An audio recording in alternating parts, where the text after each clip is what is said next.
Coming up in today's newscast, Israel is anticipating U.S. President Donald Trump's decision on what will happen to the Iran nuclear deal. Israeli soldier Elor Azaria has just been released from prison, and we'll reveal which Israeli firm has just been acquired in the second biggest deal in the country's history.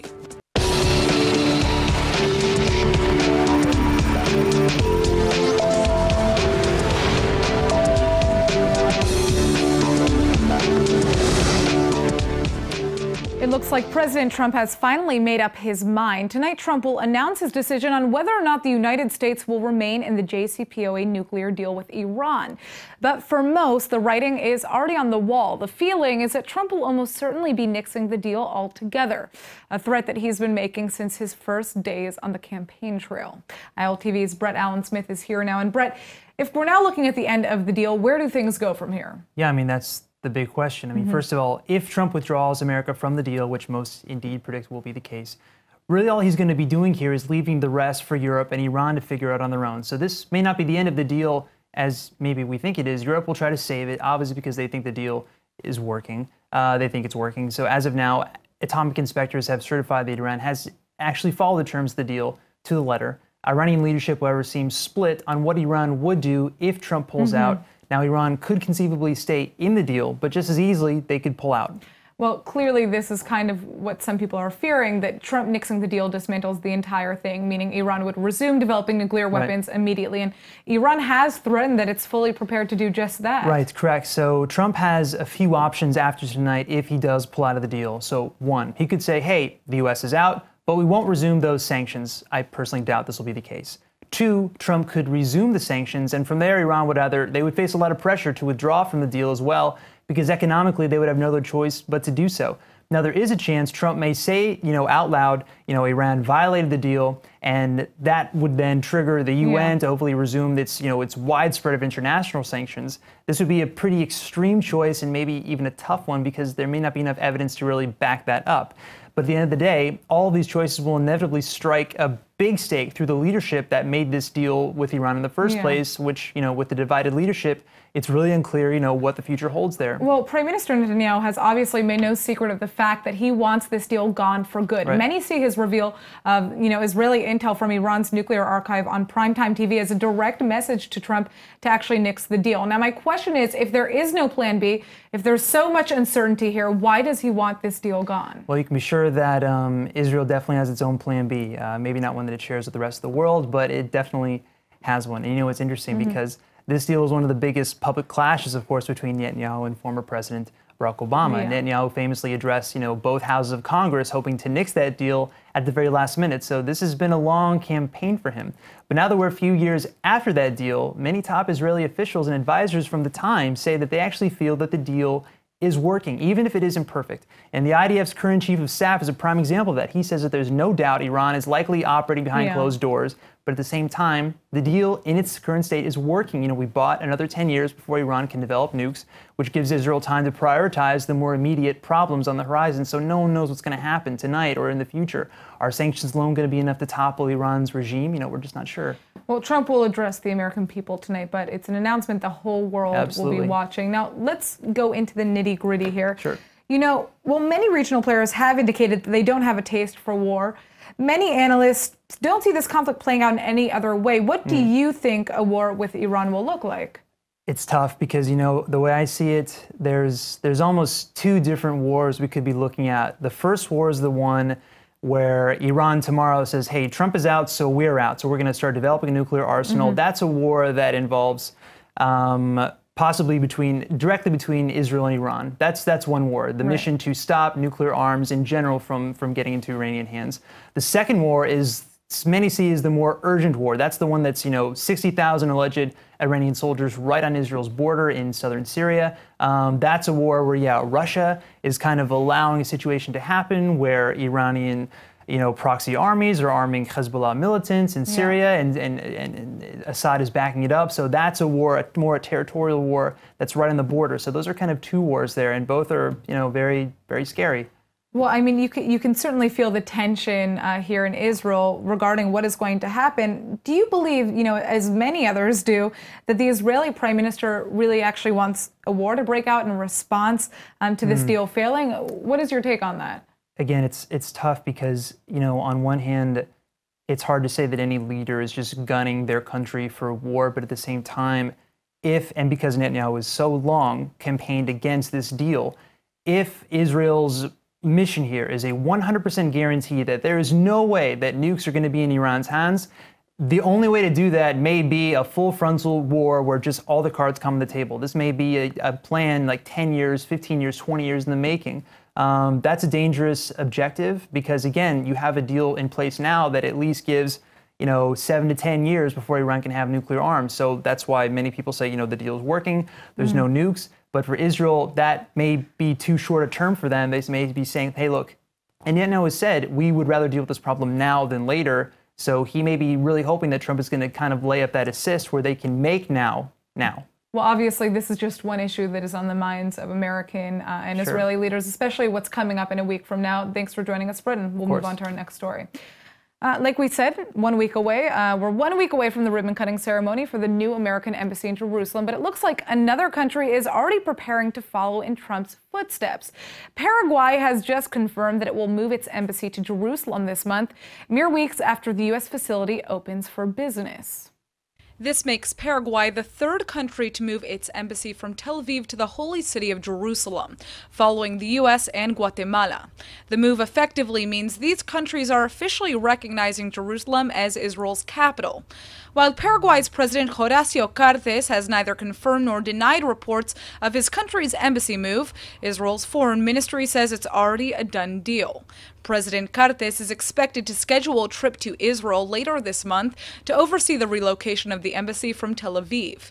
While Israeli leaders applaud Paraguay for following America's example, other countries haven't been as eager to replicate this move as much as Prime Minister Netanyahu predicted. The issue of Jerusalem is one of the most contentious points of the Israeli-Palestinian conflict. The vast majority of the world's nations believe the status of Jerusalem is something that should be decided between the two sides and not unilaterally by any third party. Trump's decision to make such a unilateral decision last year was hugely controversial, overwhelmingly condemned by the world, and effectively ended America's role as a negotiator to peace talks. Sources in Paraguay say that President Cartes' decision may be more of a personal choice than a reflection of his people. Cartes, who was the first president of Paraguay to ever visit Israel, is a personal friend of Prime Minister Netanyahu, and as it happens, these are likely the final weeks of his presidency. Well, former IDF soldier Elor Azaria has just been released from prison. Azaria is known to some as a Hebron shooter, and he was convicted of manslaughter last year for the killing of an unarmed, neutralized terrorist while serving in the West Bank city of Hebron. The incident was actually captured on camera, and the viral video that followed ignited an international debate that continues to divide the Israeli public today. Azaria was actually supposed to be released from jail on Thursday, but was given early leave so that he could attend his brother's wedding. This follows the reduction of an 18-month sentence down to 14 months and early parole granted after 9 months' time, meaning Azaria served 2/3 of his final sentence. For some Israelis, Azaria is seen as a national hero despite the gruesome footage that circulated the web. Right-wing Israeli leaders have celebrated Azaria's return to freedom, along with Azaria's family and neighbors who greeted him with a party. For others, however, the former IDF soldier exposes a horrific truth about Israeli conduct in the occupied territories. A horror made even worse by the fact that Azaria eluded murder charges, was granted early parole twice, and to this date has never expressed remorse for his actions. In the video footage originally captured in March of 2016, Azaria can be seen calmly talking with fellow soldiers minutes after a Palestinian terrorist was neutralized attempting to stab an IDF troop. A few moments later, Azaria can be seen approaching the terrorist's body and delivering a fatal headshot despite no apparent threat. Argentina's federal court system has just made an unprecedented move. For the first time ever, the country has just slapped big prison sentences on several neo-Nazis convicted of hate crimes. ILTV's correspondent on Latin American affairs, Joy Gavijan, is here with the details. Thanks, Natasha. So 7 members of a neo-Nazi gang in Mar del Plata have been convicted of carrying out hate crimes. This includes terrorizing the city's LGBT community as well as the Bolivian neighborhoods, using neo-Nazi propaganda and even anti-Semitic graffiti. This gang was behind an entire wave of hate crimes in the coastal city for 2 years, from 2013 until 2015. And there was another member of the gang who was also convicted, but because he was underage when the crimes happened, he won't be facing prison. Now, this is the first time in Argentina's history that the courts have actually issued such a severe punishment for neo-Nazi hate crimes. How much prison time are we looking at here? Well, the punishments fit the crime. Some members received 4 years and 6 months in jail. Others received 9.5 years in jail. This is all way past the normal maximum prison sentence for hate crimes like this in Argentina. Yeah. Actually, the prosecution was originally asking for 3 years maximum sentence, but a group called DAIA, which is the umbrella organization for Argentina's Jewish community, got involved here and asked for 15 years. And obviously, the courts sided more with them on this. I mean, now clearly this is a big win for Jewish activists and also human rights activists of all kinds, particularly now with anti-Semitism on the rise all over the world. I mean, do you think we're going to see more verdicts like this? And do you think that we'll see Argentina more specifically taking a harsher stance against hate crimes and obviously this anti-Semitism we're seeing? That's very possible. I mean, this sentence sets a very important precedent in Latin American justice system. And human rights activists believe that this should be the path to follow from now on.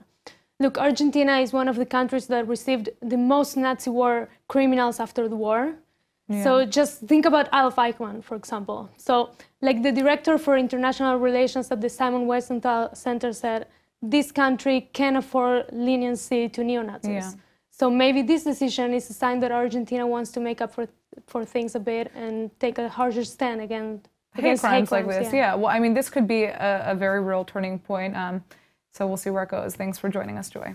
Thank you. All right, now as a woman, I can tell you how incredibly often others have blamed female behavior on PMS or premenstrual syndrome. Even if it's a joke, for lots of women, PMS is a real nightmare. And the good news is that an Israeli company may have finally cracked the code to it. And here to tell us more about that is Vice President of Marketing at Lipo June, Rina Perry. Thank you for joining us. This is a very important topic that we need to discuss. Yeah, so can you first kind of break down what is PMS and what does your company do to combat it? PMS refers to premenstrual syndrome. About 20% of the women suffer from PMS. And when we said suffer, we're talking about cognitive, we're talking about physical, and the most important one is the emotional symptoms. Those women's PMS start like 2 weeks or 1 week before the period, and it go away when the period starts. Right. So we're talking 20% of the women that suffer from that. And they're dealing with this essentially half the year, right? Which is crazy to think about. So what did you do? What have you created here? So what we do for, usually Lipo June produce a supplement to optimize brain function. And when we are talking about brain function, we are talking about memory, concentration, stress reduction. And our latest innovation is Lipo June PMS. Is truly a unique formula for women who suffer from PMS. So as every product that we make, we conducted a double-blind placebo clinical trial to ensure that this product going to work for those women. So this is a food supplement? What is it It's exactly? a natural food supplement. Okay. We're providing building blocks for brain performance, to regulate the brain. And if you regulate... So let's say I'm a woman that's dealing with PMS. Yeah. Do I add this supplement to my meals? How would I take this every month? You have to take this supplement during the month. We have it in a 2 form. We have capsules and we have chewable tablets. Wow! And is this available yet to the market, or we just finished the product. We just published this clinical trials. So we're all just waiting and hoping that this is going to come out. Soon it's going to be in the market. Very soon it's going to be in the market. We just last February we published our clinical trials in Elsevier. It's a very good peer review.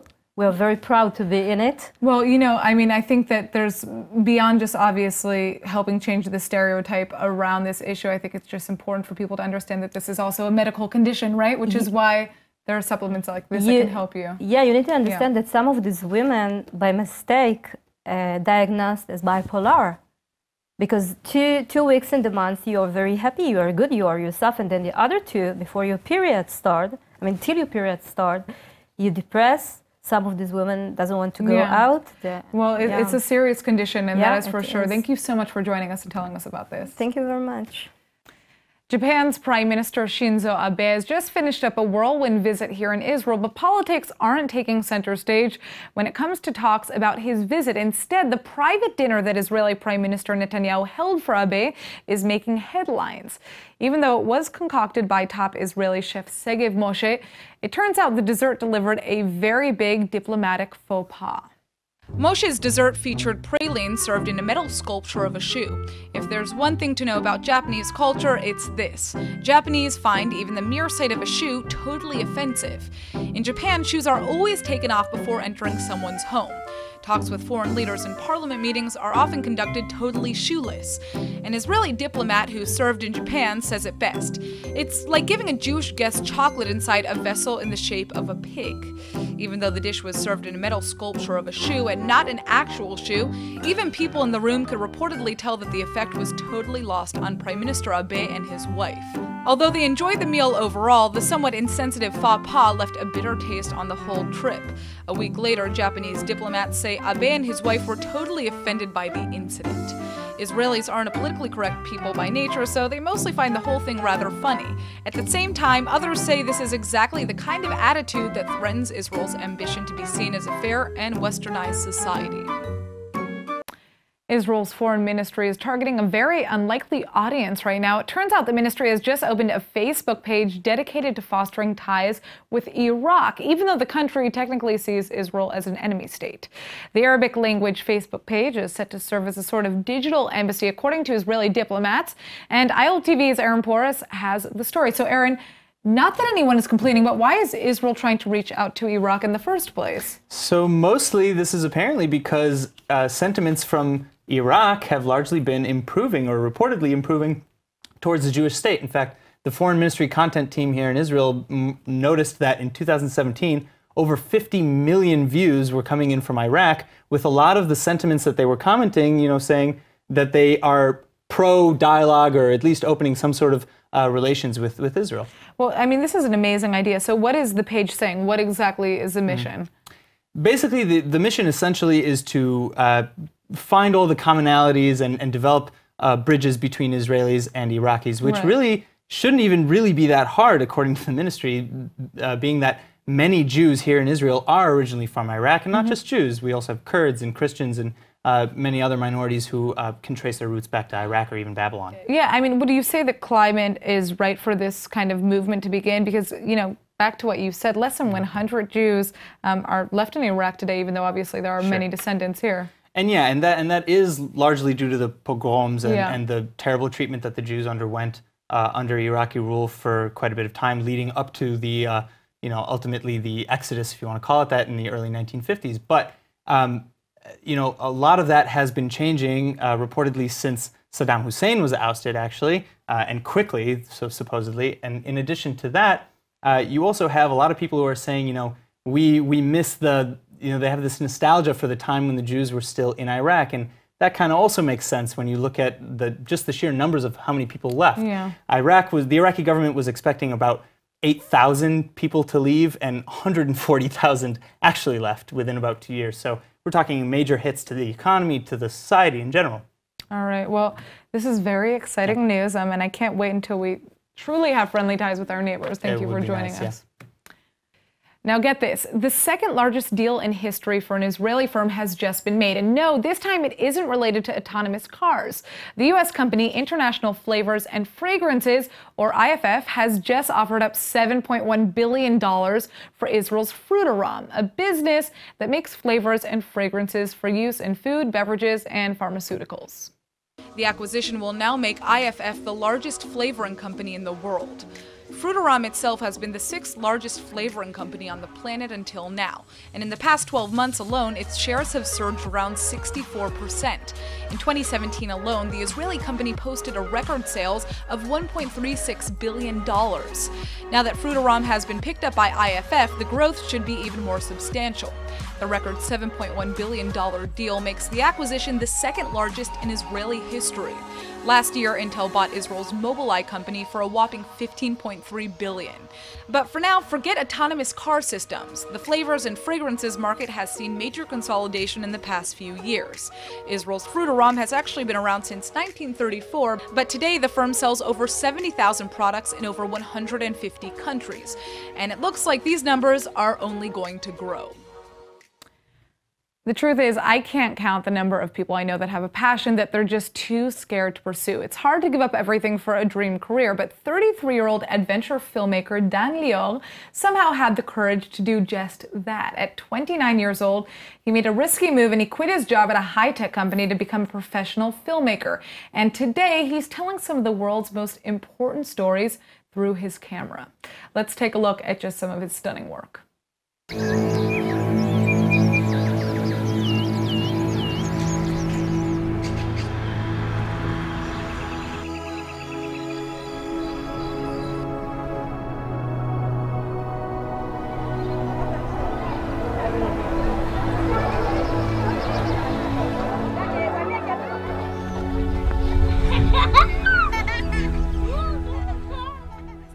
I just want to keep on watching. All right, Dan, thank you for joining us. Hello. So how did you have the courage to just give up your office job? I mean, it must have been so hard. Well, I was fresh out of school, out of university, and I started my job in a high-tech company. Long story short, I felt very unhappy, very unfulfilled. I always liked photography. It was my hobby, and I just decided to quit my job, buy a camera, teach myself how to do it, and try and see if it works. And clearly it worked. I mean, just looking at these videos are amazing. But what kinds of stories do you focus on telling today through the camera? I mean, I hear clearly you're in Africa. Tell us about some of kind of the work that you've done since then. So my job divides into two. There's the paying job, which is working with brands and companies, startups, to create promotional videos and commercials. And you've worked with everybody from Reebok to big brands, but continue. Okay, thank you. And there's the passion jobs. And the passion jobs, the passion projects, it can be anything from a story I hear from someone in the street to a lecture I hear someone say on stage and I get inspired by. Well, I know that you also just traveled to Zambia to work with the Zambian government and the tourism ministry to help promote the country and bring more tourism from abroad. So that's just one example of a very interesting project that you have done to kind of raise awareness. But I guess my biggest question for you is, what advice do you give to somebody who is maybe sitting and watching us right now and wants to make a big career change but is kind of scared to do it and just doesn't know how? Basically, it's simple. It's if you have something that you want to pursue, something that you want to do, and you don't want to stay and stick in the mindset of, will I ever do it? Yeah. You just have to go through with it. Give it a try. The worst thing that can happen, it can fail, and you can go back to your day job. Yeah. But it's a risky move. But when you do it and you manage to succeed, it's just so fulfilling. Absolutely. Well, Dan, it is incredible to see your work. Everybody should check out some of his films. You've gotten a lot of recognition for a lot of your work. Thank you for joining us. Thank you. The Hebrew Word of the Day is brought to you by IDC Summer Ulpan, open to everyone. And now it's time for our Hebrew word of the day. The Israeli firm Fruitarom, which makes flavors and fragrances, just sold for over $7 billion. That's why today's word is nichoach, which is how you say fragrance in Hebrew. A nichoach, or a fragrance, targets our smell, and there's nichoach for just about everything. Some nichochot, or fragrances, are fruity and sweet. Others are strong and musky. A nichoach can be totally man-made or 100% natural. But at the end of the day, no matter if you're a guy or a girl, let's just hope that your nichoach smells good. Nothing kills a date like the nichoach of BO. All right, let's go ahead and take a look at the weather forecast on that note. Tonight should be partly cloudy with a drop in temperatures to a low of 64 or 18 degrees Celsius. Tomorrow temperatures are expected to rise, but there's still a chance for scattered showers. The high should be about 76 or 24 degrees Celsius. All right, that's it for today's news. Today's exchange rate is 3.6 shekels to the American dollar. Remember to sign up for our daily newsletter at iltv.tv. And don't forget to follow us on Facebook at Israel English News and on Twitter at ILTV News. I'm Natasha Kirchak, and thanks for watching.